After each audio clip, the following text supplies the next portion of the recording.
The gavel's echo still clung to the air when Samuel stepped out of the courthouse that it was supposed to be a quiet Thursday, grocery shopping, a slow walk through the park. But instead, he was holding a folder of documents that read like an obituary for everything he'd worked for. They're leaving you with the debt, the lawyer had said. No apology, just the fact laid bare. His late brother's business had collapsed, and somewhere in the fine print of old papers, Samuel's name had been tethered to it. The others, cousins, nieces, even the ones who called him Uncle Sam, at every Christmas, had walked away untouched by evening. The kitchen smelled of oversteeped tea. Samuel sat at the small oak table, the one his wife, Margaret, used to polish until it shone. Across from him sat Elaine, his daughter, scrolling on her phone. "I'll figure it out," he said. The words felt like gravel in his throat. Elaine didn't look up. "You could sell the field," she murmured, almost too casually. "The one Grandpa left you. It's just land, Dad." Samuel's eyes drifted to the window. Through it, he could see the outline of the old family property, 40 acres of stubborn earth that had outlived 3 generations. It wasn't just dirt. It was his father's hands, his mother's laughter, his own boyhood summers. "That land's not for sale," he replied quietly. Elaine exhaled, a sharp, impatient sound. "Then I can't help you." The words landed like a closing door. Later, alone, Samuel opened the debt notice again. In the margin, a phrase was underlined in red. Lien proceedings to commence within 60 days.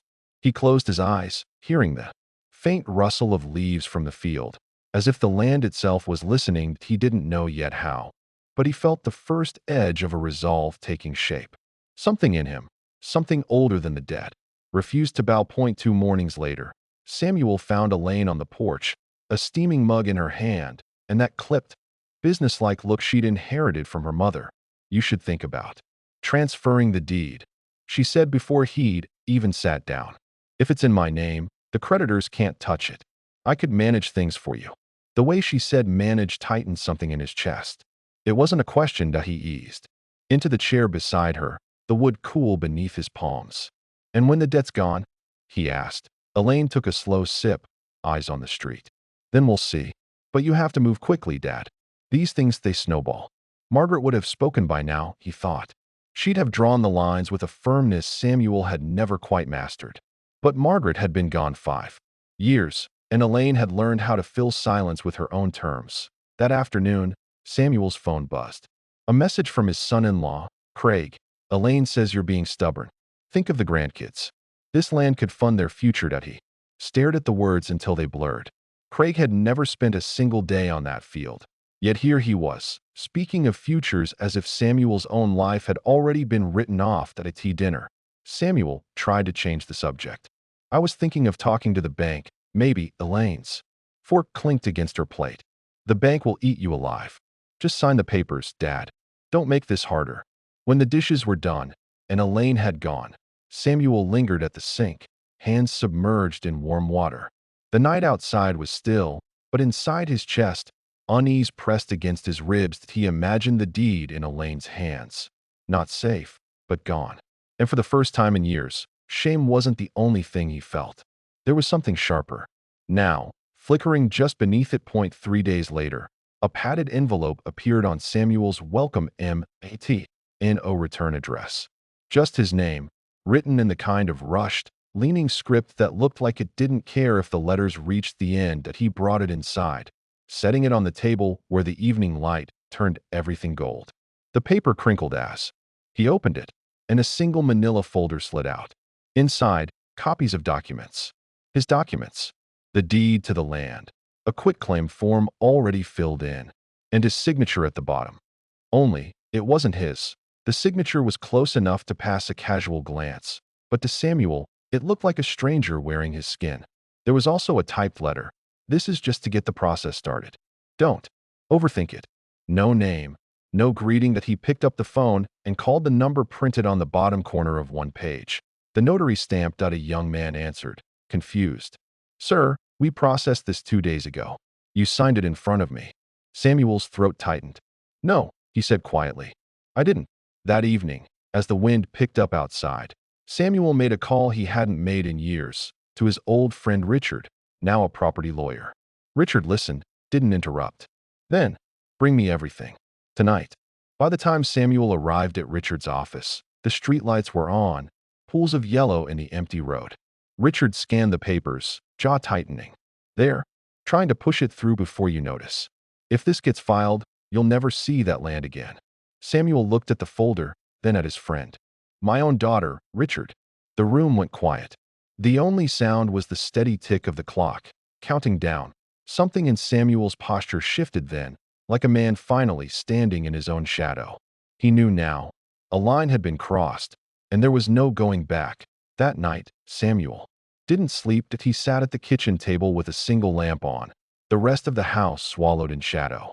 In front of him lay an old, leather-bound photo album, the one Margaret had guarded like a treasure chest. The first picture was of a boy, no more than 10, standing in the middle of the field with a fishing pole taller than himself. His grin was wide, the grass brushing his knees. Samuel remembered that day, his father teaching him how to cast, the smell of fresh-cut hay, the quiet pride of land that was theirs. He turned another page. Margaret on their wedding day, sunlight in her hair. Later, her holding a newborn Elaine, eyes full of a love so certain it seemed unshakable. He traced their faces with a fingertip, the paper cool under his skin. When Margaret was dying, she'd whispered to him from the hospital bed, "Keep the land, Sam. It's the one thing that outlasts us." He had promised, not as a husband, to a wife, but as a man to the only person who had ever truly known him. Samuel closed the album and let the silence settle around him. In that stillness, he felt the grief, not just for Margaret, but for the years of trust he'd poured into a daughter who now saw him as an obstacle, not a father. Through the window, the field stretched into the darkness, steady and unchanging. He thought about Elaine's voice, Craig's messages, the forged signature, about how each small betrayal had been wrapped in the language of love that he whispered into the empty kitchen. No more. The words felt like a door closing inside him. He didn't know the exact steps yet, but he knew the destination.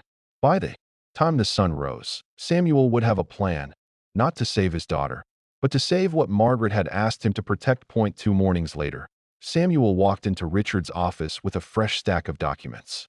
The winter light from the tall windows spilled across the desk as he slid the folder forward. "I want it done today," Samuel said. His voice was calm, not rushed, the kind of stillness that comes when a decision has already been made. Richard skimmed the papers, a flicker of approval in his eyes. "You're transferring the land into a family trust?" "Not family," Samuel replied. "A preservation trust. Once it's filed, no one, not even me, can sell it. It stays as it is, forever." For an hour, they worked through signatures, stamps, and clauses. By noon, the final copy was sealed in an envelope bound for the county recorder's office. That evening, Elaine called. Her voice was light, rehearsed. "So, did you take care of the deed? Craig says we can get ahead of this if we move fast." Samuel let the silence stretch. "It's taken care of," he said at last out of pause. "You mean you signed it to me?" "No," he said gently. "It's no one's now. Not mine, not yours. It's safe." Her breath caught, just for a second, before she hung up. Samuel set the phone down and walked to the window. Outside, the field lay under a soft veil of frost, each blade of grass catching the last of the fading light. It looked untouched, eternal. He brewed a pot of coffee, the scent filling the kitchen. Sitting at the table, he wrapped his hands around the warm mug and felt something he hadn't in months. Peace. The debt would still take years to untangle, but the land was beyond reach now. Anchored in the one promise he had refused to break, they had buried him in debt. But tonight, the earth he owned, the earth they could never take, felt like his quiet victory.